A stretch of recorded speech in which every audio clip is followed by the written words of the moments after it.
Hello dear students, एक बार फिर से आपका स्वागत है आपके फेवरेट यूट्यूब चैनल chemistry.com पे।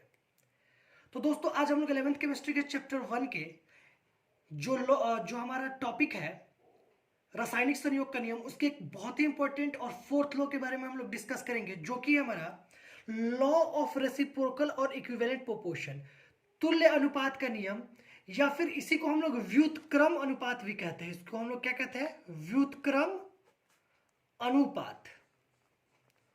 ठीक है दोस्तों, तो आप इस वीडियो के अंत तक बने रहिएगा। आपको आज तक ये लॉ समझ में नहीं आया, बट आज के बाद ये लॉ कभी आप भूलेंगे नहीं। तो सबसे पहले इस लॉ के बारे में हम बात कर लेते हैं कि इसका डिफिनेशन क्या कहता है। दोस्तों इसका डिफिनेशन कहता है कि जब दो तत्वों की भिन्न भिन्न मात्राएं जो किसी तीसरे तत्व की एक निश्चित मात्रा से संयोग करती है, तो उन तत्वों की मात्रा समान या उनकी गुणित होगी जिन मात्राओं में वे तत्व परस्पर संयोग करेंगे। क्लियर है दोस्तों? अब आप इसको एग्जाम्पल से समझो। आप इसको क्या करो, एग्जाम्पल से समझो दोस्तों कि एग्जाम्पल हमारा क्या कहता है। तो हमारा एग्जाम्पल कहता है दोस्तों, मान लो कि कोई तीन तत्व है, कार्बन है, ऑक्सीजन है और हाइड्रोजन है। अब ये तीनों इंटरलिंक है एक दूसरे से। कैसे? अब देखो, कार्बन और ऑक्सीजन अगर मिलेगा तो आप कहोगे सर एक रिएक्शन बनाएगा CO2। कार्बन और हाइड्रोजन मिलेगी तो एक रिएक्शन बनाएगा क्या? CH4, एक यौगिक बनाएगा। और दोस्तों अगर हम बात करें हाइड्रोजन और ऑक्सीजन की, तो आपस में ये भी मिलेंगे तो एक अलग यौगिक बनाता है जो कि हमारे H2O। क्लियर है दोस्तों? अब यहां पर देखो दोस्तों एक चीज कि कार्बन और ऑक्सीजन की हम बात करें तो यहां पर अगर इन दोनों की मास को अगर हम कंपेयर करें तो कार्बन और ऑक्सीजन में कार्बन कितना है? 12 है। और ऑक्सीजन कितना है हमारा? तो 32 आएगा। कार्बन और हाइड्रोजन में अगर कार्बन को हम देखें तो कार्बन की मात्रा कितनी है? 12 है। और हाइड्रोजन की मात्रा कितनी है हमारी?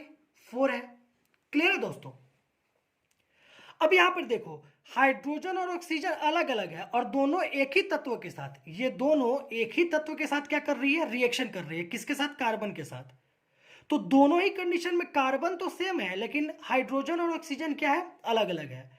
तो यहां पे भी हाइड्रोजन और ऑक्सीजन का अगर आपस में हम कहें कि रेशियो देखें तो रेशियो कितना है? तो हाइड्रोजन और ऑक्सीजन का रेशियो यहां पे कितना आएगा? 1:8 आएगा। आप इसको कटा दो, रेशियो तो निकालने आप लोग को आता होगा। 4×8 = 32, 1:8 आएगा। अब यहां पर देखो, जब आपस में ये रिएक्शन किया एक दूसरे के साथ, और जब यहां पे आपस में रिएक्शन करने के बाद इसने H2O बनाया, यहां पे इनका द्रव्यमान अगर आप निकालते हो तो इनका द्रव्यमान क्या आएगा? 2:16, द्रव्यमान का अनुपात। अब इनका अगर सरल अनुपात निकालोगे तो 2×8 = 1:8 आएगा। तो यही तो हमारा तुल्य अनुपात का नियम कहता है कि कहीं पे भी तीन तत्व है और आपस में ये तीनों तत्व मिलके यौगिक बनाते हैं, अलग अलग यौगिक बनाते हैं, तो एक तत्व जो होगा, कोई एक तत्व होगा, वो दोनों तत्वों के साथ मिलता है और यौगिक बनाता है। तो यहाँ पे एक तत्व क्या है? वो कार्बन है। ये ऑक्सीजन के साथ भी यौगिक बना रहा है और हाइड्रोजन के साथ भी यौगिक बना रहा है। अब दोनों ही कंडीशन में कार्बन तो सेम है। कार्बन कह रहा है कि भाई मैं जो हूं मैं तो उतना ही रहूंगा, आप दोनों को अगर मेरे साथ जुड़ना है तो आप दोनों आके जुड़ो। तो ऑक्सीजन के साथ क्या है? कुछ अलग टर्म एंड कंडीशन, और हाइड्रोजन के साथ कुछ अलग टर्म एंड कंडीशन है उसका। और जब हाइड्रोजन और ऑक्सीजन दोनों कार्बन के साथ क्या हुआ? जुड़ा। और हाइड्रोजन और ऑक्सीजन आपस में बात की कि भाई हम लोग देखते हैं कि तुम कितने पार्ट में जुड़े हो। तो ऑक्सीजन ने कहा कि भाई मैं 32 पार्ट में जुड़ा हूं। हाइड्रोजन ने कहा तो फिर तो मैं 4 पार्ट में जुड़ा हूं। तो हम अपना आपस में रेशियो निकालो तो क्या होता है? तो हमारा रेशियो क्या आएगा? 1:8 आएगा। तो फिर दोनों कहते हैं तो एक काम करो, हम लोग आपस में जुड़ जाते हैं ना। तो जब ये आपस में जुड़ा और एक यौगिक बनाया H2O, तो फिर ये देखते हैं कि फिर भी इनका रेशियो कितना आ रहा है? 1:8 ही आ रहा है। यानी कि दोनों ही कंडीशन में कोई इनका चेंजेस नहीं हुआ रेशियो में। तो यही क्या हमारा तुल्य अनुपात का नियम है। क्लियर है दोस्तों?